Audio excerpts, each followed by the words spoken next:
mubibona muri kumwe na Brera kuri micro hama kuri kamera muri kumwe na Gogo Gontra. Ubu rero duhe na shetani mu isoko. Shetani waje gusuma cyane. Yes, ongera shetani upate franga baba. Mo, Jesse suma bona naje gusuma kweli. None shetani. Wako tugusanze mu isoko. None waje kugira iki mu gihe utaje gusuma?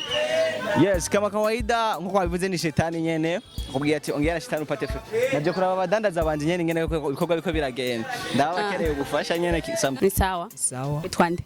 Jeni twa kazina kiwanje twa Tresby kwa DCR. Dada. Sawa. Urakomeye. Usanzwe ubanganye mu Kanyosha. Sawa. Witwande? Nintunze Idi. Nintunze kuri wo muziki uvuze iki? Umva umuziki urumva n'umuziki nyene kwiryohera kwiyugurura umutima wawe kumva nyene umuziki nyene uragwaye nyene akanyamuneza nawe ufite ni kwiyugurura. Nkawe muziki wawe muri aka kazi kawe gufasha iki? Umuziki nyene watuma nyene umuntu abanezerewe ari gihe stress ziba zagucanze ukafata akazi kinyene kumvira wasanga yaruhuse. Nkawe umuziki uvuze iki kuri wewe? Umuziki ni ikintu gikomeye kuri jewe. Ni ikintu dufate giteramisha abantu gituma umuntu aba happy nyanezero. Gereje wowe nkawe umuziki kuri wewe wo munsi mukuru. Umuziki ni ikintu kirumara mu buzima bw'umuntu. Umuntu yafise ama stress nyine ashobora kumviriza umuziki ugiye ama stress washobora guhera ego. No munsi mukuru hari umuziki nyene nkawe nka shetani uvuze ku iki? Bon, muziki w'u Burundi menga hariho umuhungu kama yitwa Sadbi. Sadbi nyene arakora nyene yagerageza neza akarakora neza. Shetani nawe uramona?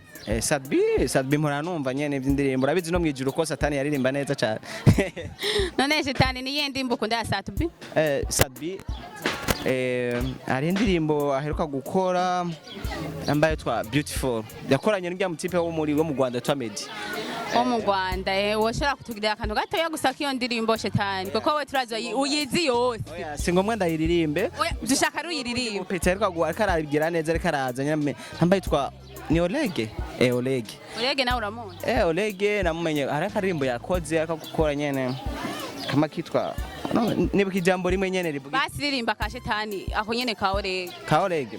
Bon, isi ni ya shetani yamva ni yuwanje nyene. Olege bizigura ni yuzemwe amadayimon tubibona. Bizigura reko ayikonje kwera bavuze mu shetani. Urumva yarashoboye kungirira publicité ni yaragerageje. Usanzwe uri Murundi? Ego je no. Mbe haje ukunda umuziki wawe? Je ndakunda umuziki wa hip hop. Hip hop none ukunda uyuhe muririmbyi yaririmba mu Burundi? Ndakunda umuririmbyi Bifes on the floor kama Dao. Oshaka kutugirira akantu gato yo gusaka indirimbo yiwe ugira hip hop nyene nkuko wabivuze. Yes, umuntu ubugiye umukunda ntushobora gusubiramo umuziki wiwe ahubwo uririmba ikintu nyene kimuhayagizaga kimushire hejuru. Sawa. Wewe rero jako. Yeah. Ego nashaka kuririmba akazi k'ikaraho. Aho nca hose numva bavuga kuri Bifes on the floor. Mwana wese yiga guhoha avuga izina rya on the floor. Urumurapa bishoboye Bifes umurapa bikwiriye Bifes urumurapa bishoboye on the floor urumurapa bikwiriye on the floor. Ndabingize Bifes hari hose yumvize ino ndirimbo y'uyu mujama bazokorane vraiment kuko arabizi. Urakoze cyane. Ego. Kunda umuziki wabaki? Wa Akez Dan. Uri Murundi kazi? Ndi Murundi bro. Washobora kuturirimba indirimbo imwe yiwe? Frame indirimbo imwe akantu gatoya gusa. Ego. Ingingo niyo yatumye jewe mpindura imvugo nkakubwira ko nkukunda tarukingo. Rukundo twenga ndabe yabe imitima yacu huzuye imvyiro saba twakunze ngo agatima ariko urumva. Merci sana. Noyuye mustar ukunda mu bastari bari mu Burundi? Abarundi ndabakunda bose. Okay, basi vuga umuziki uzi w'umustar umwe woba ukunda. Je imiziki nzi ni abastari beshi bose mbanzi imiziki amugabo urumva nkubu yabica bincanga. Ririmba umwe basi we wiyumva mugabo w'ikirundi. Eba. Ivyo bintu biragoye atari nk'agiye arimbye bamenyereye biragoye gute. Oya ntacyo wowe nubwo wovuga ati harimwe amajambo ya naya gusa bizaba biheze.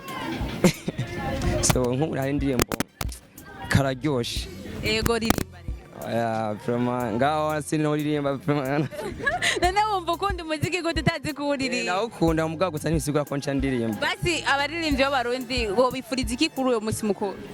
Mu kuvuga kuri uwo munsi mukuru kino yifuriza no kogira neza bakagira banezerewe bagatera n'imbere bakagira n'ico nyene bashitseko kandi bafise intumbero. Fabrice urakoze cyane. Sawa urabafasha. N'akazi ko ukunda kumviriza we n'akahe? bwa umuziki ndundi cyane. Umuziki ndundi apana zo hanze. Ndundi ni nyinshi kabisa kuko turabarundi ntitwozanka ni nyinshi cyane. Nk'izihe oya vuga umuntu umwe gusa umustar umwe wowe ukunda apana gukunda woba basi umerita kuvuga ati indirimbo yiwe ni merita rumva indirimbo yiwe no banzi nko kuririmba canke tujiste kuyemenya gusa. kuririmba je kuririmba si ziriho gusa si cyane nka bifesi ndabe ririmba re ntacyo ugira akantu gato yagusa wapi oya nakantu gato yagusa tujiste nyene zo buhejeje ni nka 1 seconde usuzo buhejeje wapi kwe hapo siwezi kabisa none bifesi kumukunda basi wamubwira iki je cyo nimubwira kabisa ndamusupport sana kabisa ndamwemera sana abandanye ngire courage sana kabisa urakoze cyane rero